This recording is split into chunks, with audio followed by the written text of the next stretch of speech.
প্রিয় প্রত্যয়বাসী, আসসালামু আলাইকুম। এইচএম বাংলা টিভির পক্ষ থেকে সকলকে স্বাগতম। আজ 29শে জুলাই রোজ বুধবার চৌধুরী ডিজিটাল ডায়াগনস্টিক সেন্টারের সৌজন্যে ফরিদপুর জেলার সর্বশেষ করোনার আপডেট নিয়ে আপনাদের সামনে হাজির হয়েছি। আমি এস.এম. মনিরুজ্জামান।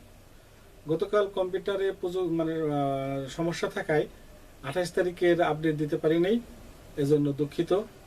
আজ বিকল্প পন্থায় 29 তারিখের আপডেট ঘোষণা করছি।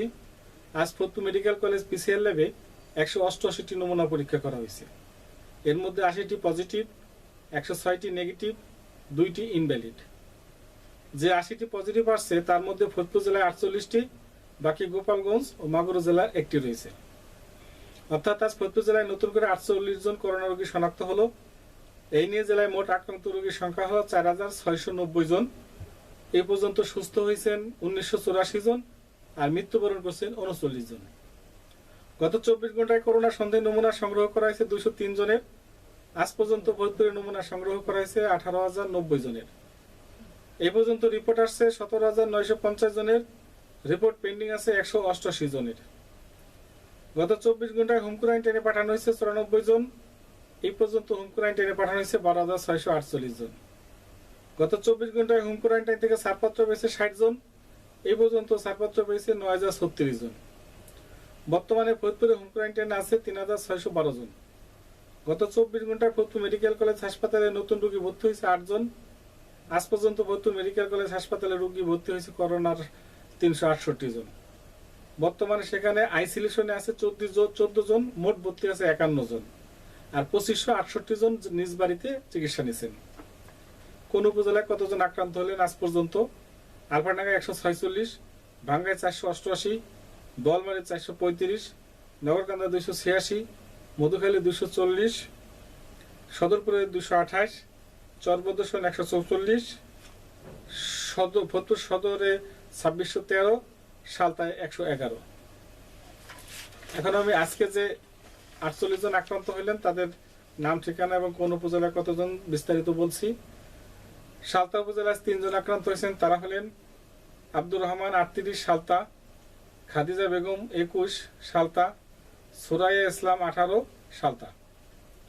আলফাডাঙ্গা উপজেলায় 6 জন আক্রান্ত হয়েছেন। তারা হলেন হেদায়েত 32, কোনাপাড়া; ডাক্তার মোহাম্মদ নাজমুল হাসান 40, উপজেলা স্বাস্থ্য কমপ্লেক্স আলফাডাঙ্গা; আবুল কালাম 50, বাকাইল; আবু সাইদ 63, গোপালপুর।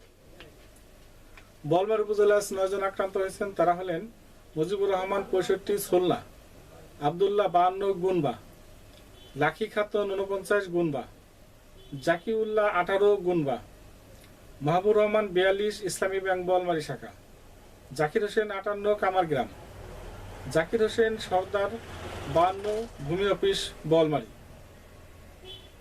আন্না রানী নন্দী 50, উপজেলা স্বাস্থ্য কমপ্লেক্স আলফাডাঙ্গা বোয়ালমারী; দেওয়ান নুরজাহান 55, উপজেলা স্বাস্থ্য কমপ্লেক্স বোয়ালমারী।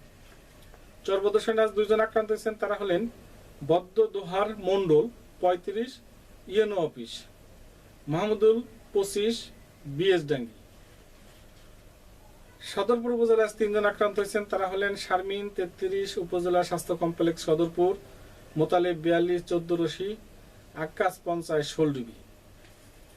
মধুখালী উপজেলায় আজকে 9 জন আক্রান্ত হয়েছেন। তারা হলেন ইমামুল হাসান 38, মধুখালী; সুভাষ, মধুখালী; এস.এম. আবুল বাশার, পশ্চিম গেরাখোলা; জাহিদুল ইসলাম, বাটিকান্দি; খলিলুর রহমান, পশ্চিম গেরাখোলা; আলো রানী, পশ্চিম গেরাখোলা; আতিকুর রহমান, কামারখালী; মোহাম্মদ কাউসার হোসেন, পূর্ব গেরাখোলা;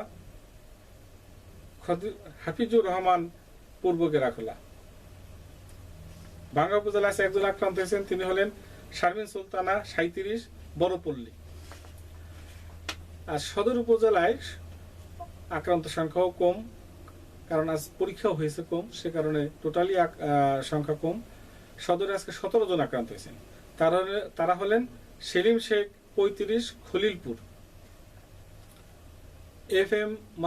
Masuduzzaman Khan 35, Sonali bank limited GM শাখা Faridpur; Mohammad Sulaiman Molla 40, Sonali bank limited GM শাখা Faridpur; Ishaq Bepari 35, Baitul Aman Faridpur, MD Abdur Razzak Khan 52, Mumin Kharhat Faridpur, Arpita Saha 14, Sriangan Faridpur, Chandrapurba Saha 1, Sriangan Faridpur, Mohammad Firoz Mia 55, Charkamalapur Faridpur, MD Soheb 35, Sonali bank limited Faridpur, Mahtabuddin 44, NSI office Faridpur, Saiful Alam 65, নীলটুলি Faridpur, মারুফ 35, আলিপুর ফরিদপুর, আন্নানি ইসলাম 23, পূর্ব খাবাসপুর ফরিদপুর, তামান্না হক 28, ঝিলটুলি ফরিদপুর, শারমিন 30, ঝিলটুলি ফরিদপুর, নুহাস 4, ঝিলটুলি ফরিদপুর, রজিনা 50, ঝিলটুলি ফরিদপুর। এই 17 জন আজ ফরিদপুর সদর উপজেলায় আক্রান্ত হয়েছেন। প্রিয় ফরিদপুরবাসী, আপনারা সকলে ভালো থাকুন, সুস্থ থাকুন, নিরাপদে থাকুন, নিজ গৃহে থাকুন। আর প্রতিদিন ফরিদপুর জেলার করোনার আপডেট জানতে ইউটিউব ভিত্তিক channel SM Bangla TV subscribe করুন, আমাদের সাথেই থাকুন। সকলকে ধন্যবাদ।